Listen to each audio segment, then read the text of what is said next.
Welcome to my channel. आज की video में हम एक और कहानी पढ़ेंगे और आज की हमारी कहानी का टॉपिक है द जनरस ट्री, जिसका मतलब है मेहरबान दरख्त। आपको मालूम है कि हमारे इस चैनल पे छोटी छोटी और सबक आमोज कहानियों के जरिए इंग्लिश ग्रामर को, स्ट्रक्चर्स को, वर्ड्स मीनिंग को और पार्ट्स ऑफ स्पीच को समझाया जाता है। आज की वीडियो में हम इस कहानी को उर्दू के साथ पढ़ेंगे। इसमें स्ट्रक्चर्स को देखेंगे, पार्ट्स ऑफ स्पीच को कवर करेंगे और वीडियो के एंड पे आपको इस कहानी से रिलेटेड मुश्किल अल्फाज मायने भी दिए जाएंगे, ताकि आप कभी भी कहीं भी इस तरह के वर्ड्स दोबारा देखें, चाहे वो अखबारात के कॉलम में हो, कहानियों में हो या किसी भी रीडिंग प्रैक्टिस में हो, तो आप बाआसानी उसका मतलब समझ सकें। A tall tree loved a little boy very much. एक लंबा दरख्त, बड़ा दरख्त एक छोटे बच्चे से बहुत ज्यादा मोहब्बत करता था। टॉल ये एडजेक्टिव है, ट्री ये नाउन है, लव्ड वर्ब है, लिटिल दोबारा एडजेक्टिव है, बॉय नाउन है, वेरी एडवर्ब है, जबकि मच एडजेक्टिव है। The boy played under the tree every day. बच्चा दरख्त के साए में खेलता रोजाना। बॉय ये एक नाउन है, प्लेड वर्ब है, इसका मतलब है खेलता था। अंडर प्रीपोजिशन है, इसका क्या मतलब है ये आप मुझे कमेंट बॉक्स में बताइएगा। ट्री ये नाउन है, एवरीडे भी नाउन है। The tree gave him shade and fruits. वो दरख्त उस बच्चे को साया देता और फल देता। ट्री ये नाउन है, गेव वर्ब है, हिम प्रोनाउन है और ऑब्जेक्ट में आया है, शेड ये नाउन है, फ्रूट्स ये भी नाउन है और प्लूरल में आया है। एंड ने इन दोनों वर्ड्स को आपस में ज्वाइन किया है, लिहाजा ये एक कंजंक्शन है। The boy grew older and visited less. बच्चा बड़ा हो गया और अब वो दरख्त के पास कम ही आता। द बॉय, बॉय इस जुमले के अंदर नाउन है, ग्रू वर्ब है और वर्ब की पास्ट फॉर्म है। इस वर्ब की फर्स्ट फॉर्म क्या है ये आप मुझे कमेंट बॉक्स में बताइएगा। दोनों वर्ड्स को मिलाने के लिए हमने एड इस्तेमाल किया है, तो ये एक कंजंक्शन है। लेस ये एडजेक्टिव है। The tree felt lonely but still loved him. दरख्त खुद को तन्हा महसूस करता, लेकिन अब भी वो बच्चे से मोहब्बत करता था। ट्री ये नाउन है, फेल्ट ये वर्ब है, फेल्ट का मतलब है महसूस करता था। लोनली ये एडवर्ब है, लोनली का मतलब है अकेला या तन्हा। बट ये कंजंक्शन है। स्टिल ये एडवर्ब है, स्टिल का मतलब है अब तक या तब भी। लव्ड ये वर्ब है और हिम इस जुमले में ऑब्जेक्ट है। The boy asked for food. The boy asked for wood to build a house. बच्चे ने दरख्त से लकड़ियों के लिए कहा ताकि वो एक घर बना सके।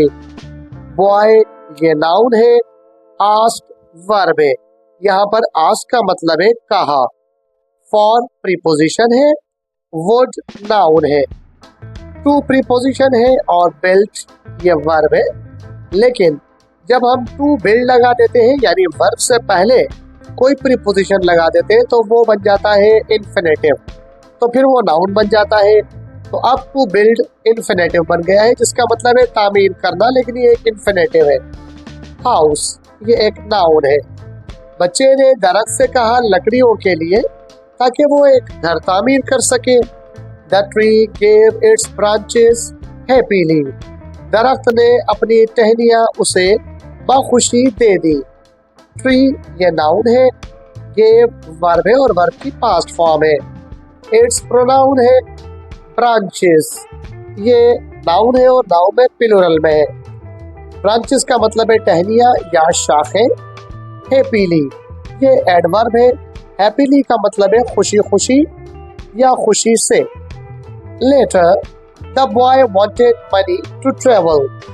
बाद में बच्चे को पैसे की जरूरत पड़ी, तो बच्चा पैसा चाहता था सफर करने के लिए।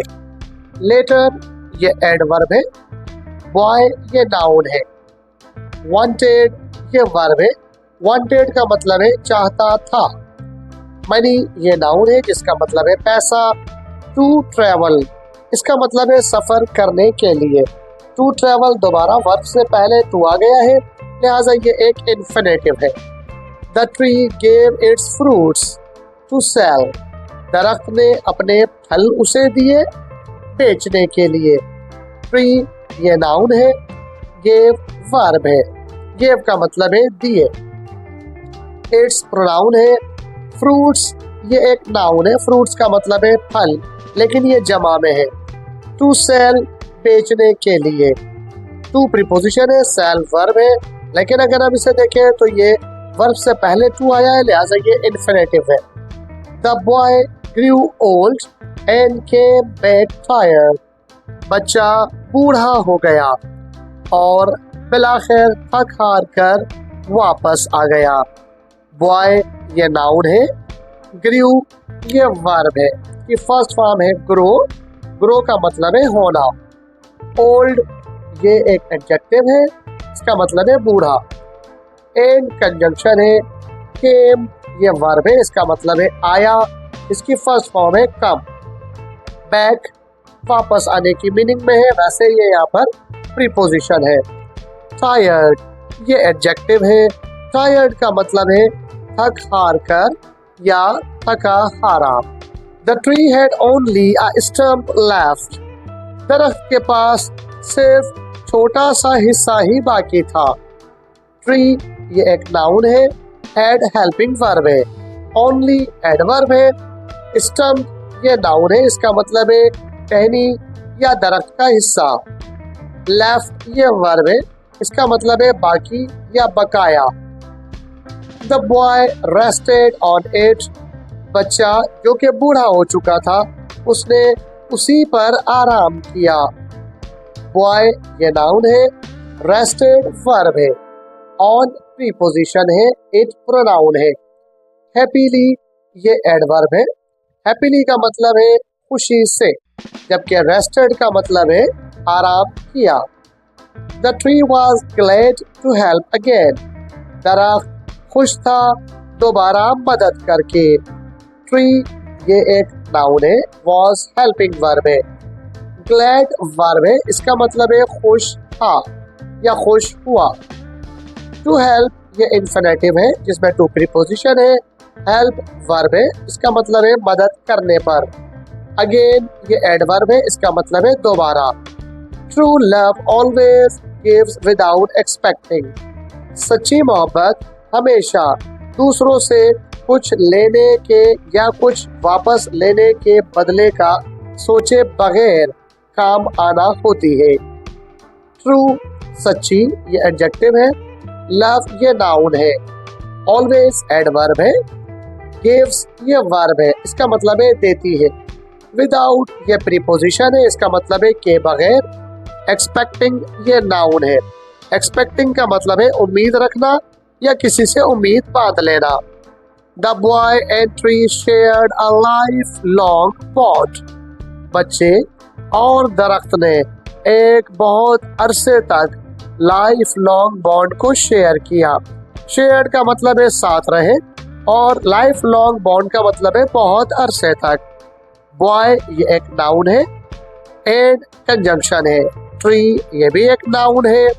शेयर्ड ये एक वर्ब है, इसका मतलब है आपस में एक दूसरे की मदद करना या एक दूसरे के साथ रहना। लाइफ लॉन्ग का मतलब है जिंदगी भर, ये एक नाउन है। बॉन्ड का मतलब है ताल्लुक, ये भी एक नाउन है। आज जो हमने कहानी पढ़ी है उसका उन्वान है द जेनरस ट्री, जिसका मतलब है मेहरबान दरख्त। आइए इस कहानी में इस्तेमाल होने वाले मुश्किल अल्फाज मानों को देखते हैं।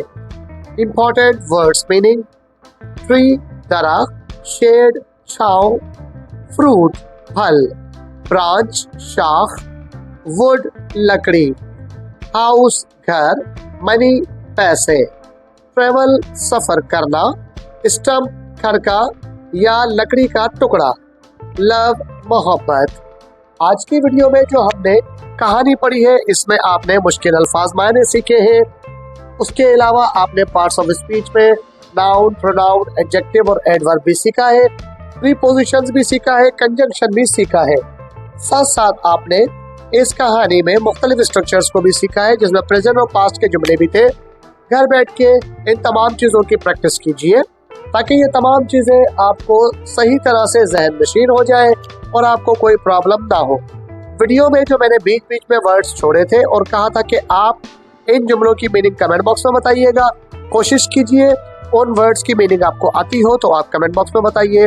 हमारे चैनल को सब्सक्राइब कर लीजिए ताकि आने वाली वीडियोस के नोटिफिकेशन सबसे पहले आपको वक्त पर मिल सके। अपना और अपने इस चैनल का ख्याल रखिएगा। मिलते हैं अगली वीडियो में। Till that, Allah Hafiz.